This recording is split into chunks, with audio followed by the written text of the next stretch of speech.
자, 상상해보세요. 일주일을 통째로 바꿔버린다면 어떨까요? 오늘 해설에서 다뤄볼 주제는 인류 역사상 가장 흥미롭고 대담했던 실험 중 하나입니다. 바로 18세기 프랑스 혁명 정부가 수천 년간 이어져온 7일 주일제를 완전히 박살내려고 했던 급진적인 시도죠. 그들은 단순히 달력의 숫자만 바꾼 게 아니에요. 시간 그 자체를 통제하려고 했습니다.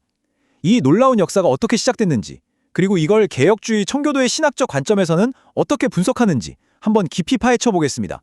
본격적으로 들어가기 전에 이거 하나만 딱 상상해 보시죠. 우리가 당연하게 누리고 있는 꿀 같은 주말이 일주일에 한 번이 아니라 열흘을 꼬박 기다려야 단 하루 주어진다면요. 와, 진짜 미칠 노릇 아니겠습니까? 이건 단순히 달력 시스템의 문제가 아니에요.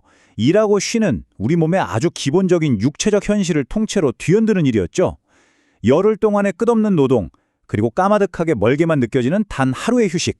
이게 바로 당시 프랑스 사람들이 직면해야 했던 진짜 현실이었습니다. 자, 여기서 과거와 혁명기의 일상을 한번 비교해보죠. 왼쪽을 보시면 우리가 아주 잘 아는 익숙한 패턴이죠. 6일이라고 하루 쉬는 구조입니다. 그런데 오른쪽 이 혁명적 리듬을 보세요. 무려 9일을 연달아 쉼 없이 일한 뒤에야 비로소 단 하루의 휴식이 주어집니다. 혁명가들은 십진법이니까 이게 훨씬 이성적이고 계산하기 편하잖아 라고 굳게 믿었지만요. 글쎄요, 이 엄청난 변화가 평범한 사람들의 일상에 어떤 끔찍한 결과를 불러왔을지 벌써부터 느낌이 오시지 않나요? 오늘 살펴볼 흐름은 이렇습니다. 첫 번째로 시간에 맞선 전쟁의 배경을 보고요. 두 번째로 이 10일 주일제가 정확히 어떻게 굴러갔는지 그 원리를 봅니다. 세 번째는 당연히 따라올 수밖에 없는 극도의 피로와 민중의 저항, 그리고 마지막으로 청교도적 관점에서 이 사건을 어떻게 바라보는지 분석해 보겠습니다. 그럼 첫 번째 파트, 구시대의 잔재를 모조리 없애려 했던 혁명 정부의 이 급진적인 시간에 맞선 전쟁부터 살펴보겠습니다. 당시 프랑스 혁명이 점점 과격해지면서 자꾸뱅파는 카톨릭 교회를 반드시 무너뜨려야 할 구체제의 상징으로 찍었습니다. 여기서 탈기독교화라는 핵심 개념이 등장하는데요. 이게 뭐냐면 혁명가들은 단순히 정권 교체에 만족하지 않았다는 겁니다. 그들은 사회 전반에 깊숙이 뿌리내린 기독교적 가치관을 아예 흔적도 없이 뽑아내고 싶어 했어요. 그리고 신이 있던 그 빈자리에 인간의 지성, 즉 이성을 딱 올려놓으려고 한 거죠. 인간의 힘과 이성만으로 완벽한 유토피아를 만들 수 있다는 정말 엄청난 확신이었습니다. 그래서 이 탈기독교화 운동은 걷잡을 수 없이 과격해집니다. 처음에는 교회의 막대한 재산을 싹 다 몰수하고요. 신부들에게는 국가에 충성하라는 서약을 강요했습니다. 하지만 여기서 멈추지 않죠. 그들의 최종 타겟은 바로 시간 그 자체였습니다. 사람들의 일상을 지배하는 이 기독교적인 시간체계, 즉 7일 주기의 일주일을 박살내지 않고서는 진정한 혁명이 완성될 수 없다고 굳게 믿었던 겁니다. 자, 두 번째 파트입니다. 그렇다면 이들이 만든 새로운 시간 체계, 10일 주일제는 과연 어떤 원리로 작동했을까요? 1793년, 드디어 올 것이 옵니다. 혁명정부가 아주 중대한 발표를 하는데요.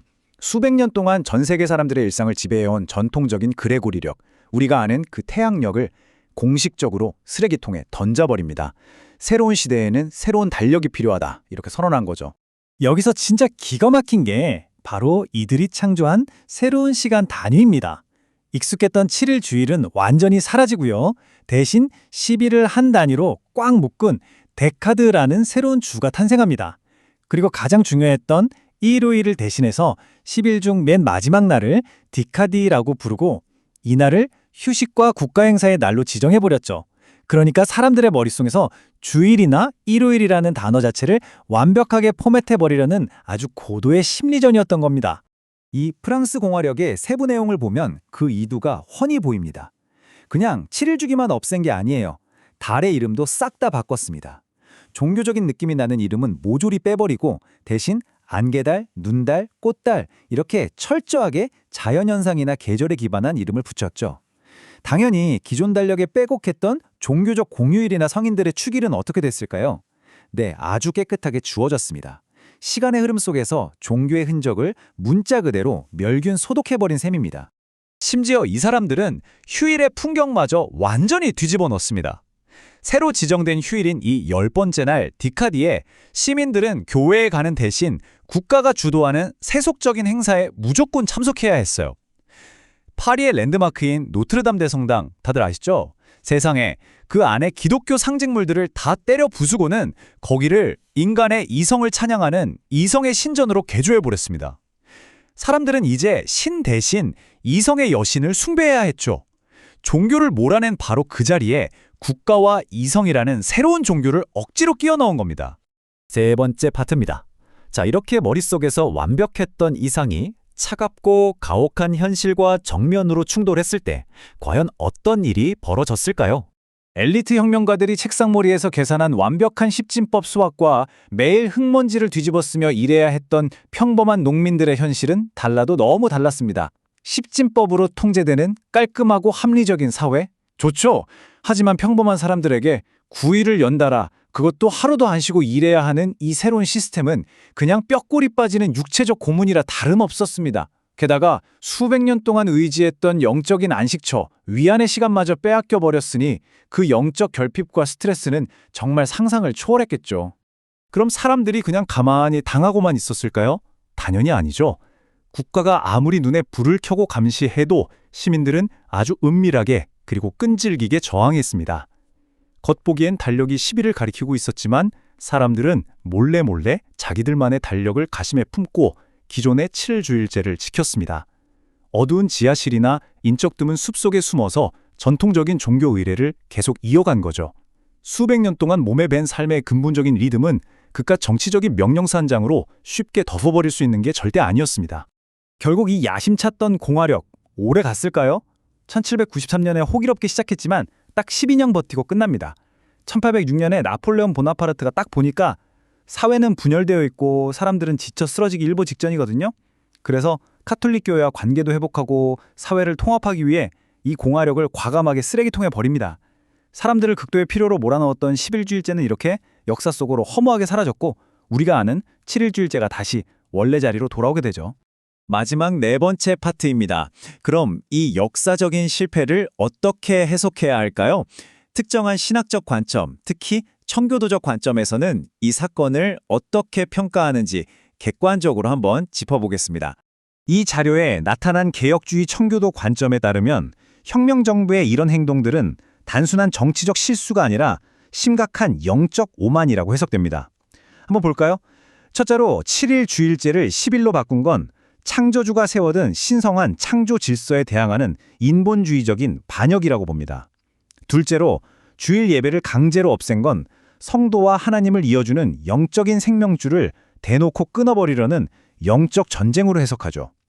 마지막으로 하나님을 밀어내고 이성을 숭배한 건 인간의 본성적인 타락을 보여주는 명백한 우상숭배이며 결국 이게 공포정치라는 끔찍한 폭력으로 이어졌다고 강하게 비판합니다. 그러니까 이 분석의 핵심은 이렇습니다. 안식일을 철저히 지켜야 한다는 이 신학적 시각에서 보면요. 7일 주기라는 건 인간이 오늘은 좀 피곤하니까 쉬자 하고 마음대로 바꿀 수 있는 발명품이 아니라는 겁니다. 신성한 명령이라는 거죠. 게다가 신의 통제를 벗어난 순수한 인간의 이성? 그건 완벽하긴커녕 오히려 근본적으로 결함이 있고 아주 위험할 수 있다고 경고합니다. 결론적으로 이 10일 주일제의 철저한 실패는 우리 인간이 제대로 살아가고 번영하기 위해서는 7일 주기의 안식과 리듬이 얼마나 필수적인지 역사가 아주 완벽하게 증명해준 사건이라고 보는 겁니다. 자, 오늘 다뤄본 내용 어떠셨나요? 마지막으로 여러분께 이 질문 하나를 던지면서 마무리하고 싶습니다. 수학적이고 논리적인 완벽함만 좇으며 시간의 흐름조차 통제하려고 했던 10일 주일제의 뼈아픈 실패, 이건 혹시 인간의 두뇌와 권력이 아무리 대단하더라도 우리 몸과 역사 속에 아주 깊숙이 새겨진 자연스러운 삶의 리듬은 결코 대체할 수 없다는 걸 보여주는 명백한 증거 아닐까요? 이 흥미로운 역사의 한 조각이 여러분의 일상에도 깊은 생각거리를 남겨주었기를 바랍니다. 오늘 해설은 여기까지입니다. 감사합니다.